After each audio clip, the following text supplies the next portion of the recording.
तो आज के वीडियो में आप सभी का बहुत बहुत स्वागत है।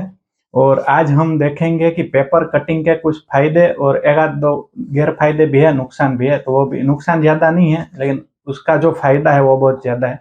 तो हम आपको मेन जो दो तीन फायदे है वो मैं आज के वीडियो में आपको बताऊंगा। मैं भी आज भी इतना सारा एक्सपीरियंस हो गया है, फिर भी मैं पेपर कटिंग पहले करता हूँ और उसके बाद ही कपड़े पर कटिंग करता हूँ।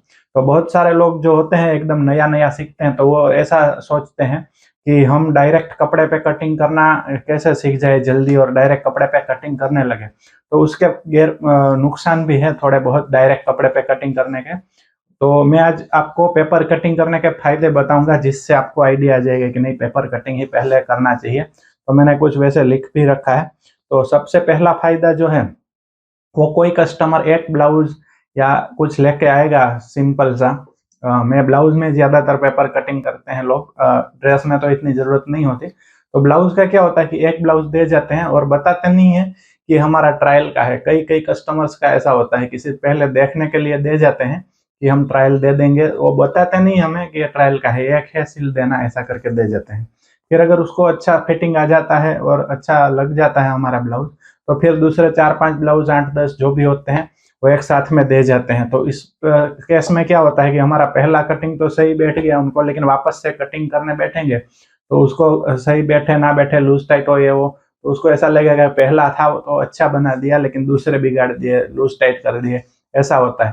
तो पहला एक कोई भी नया कस्टमर आए या पुराना हो, तो पेपर कटिंग होगा उसका, तो हम उसके ऊपर से अगर वापस से आएंगे तो उसके कटिंग कर सकते हैं। और ऐसा भी हो सकता है कि भाई एक आध दो ब्लाउज अभी है उसका, बाकी उसका 2-4 महीने बाद वापस आएगा स्टिचिंग करवाने, अच्छा लगेगा तो वो पेपर कटिंग पड़ा होगा। तब हमारी टाइम की बचत होगी और उसमें कुछ दिमाग भी नहीं लगाना पड़ेगा। वही पेपर कटिंग से हम उसका ब्लाउज कटिंग कर सकते हैं। ड्रेस में भी पेपर कटिंग करना हो तो कर सकते हैं, लेकिन बहुत कम लोग करते हैं। तो ब्लाउज में मेन है।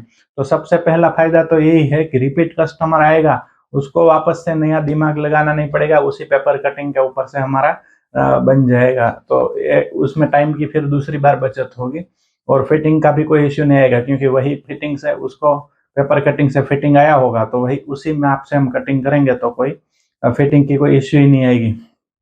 उसके बाद दूसरा ये है कि अगर हम कटिंग पेपर पे पहले करते हैं तो कुछ हमारे से गड़बड़ हो गई, कटिंग में गलती हो गई, तो पेपर बिगड़ेगा, तो उसको हम नया पेपर कटिंग करके वापस से सुधार सकते हैं।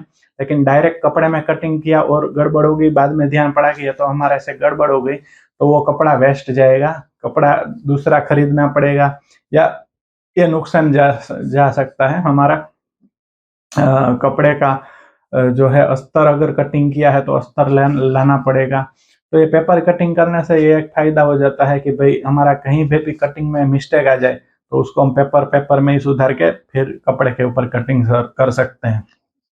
उसके बाद तीसरा फायदा ये है कि अगर कपड़ा कम होगा किसी का, तो पेपर पहले कटिंग कर लिया होगा, तो आप 2-4 जगह अलग अलग रख के देख सकते हैं कि कहाँ से क्या पार्ट निकल रहा है और ब्लाउज कैसे बन रहा है। और डायरेक्ट कपड़े पे आप कटिंग करने जाएंगे तो कपड़ा कटिंग हो गया होगा, उसको तो आप कुछ कर नहीं सकते, उसको दूसरी जगह रख के देख भी नहीं सकते कि यहाँ से हो रहा है। और एक एक पार्ट कटिंग करना होता है, तो एक एक पार्ट कटिंग होने के बाद ही आगे का पता चलेगा कितना कपड़ा हमारा बच रहा है आगे का। तो पेपर कटिंग होगा तो आप 3-4 अलग अलग तरीके से कपड़ा रख के देख सकते हैं कहाँ से स्लीव्स निकल रही है, कहाँ से आगे का पार्ट सही से निकल रहा है, कहाँ से कपड़ा बच रहा है। तो कम कपड़ा होगा तो उसमें भी पेपर कटिंग से एग्जैक्ट नाप का और कपड़ा भी सही से एडजस्ट हो जाए वैसे आप कर सकते हैं। और किसी का नाप बड़ा हो तो आपको अस्तर लेना हो, समझ में नहीं आ रहा हो कि कितना लेंगे तो हो जाएगा इसका, तो उसके लिए भी आप पेपर सबसे पहले काट लेंगे।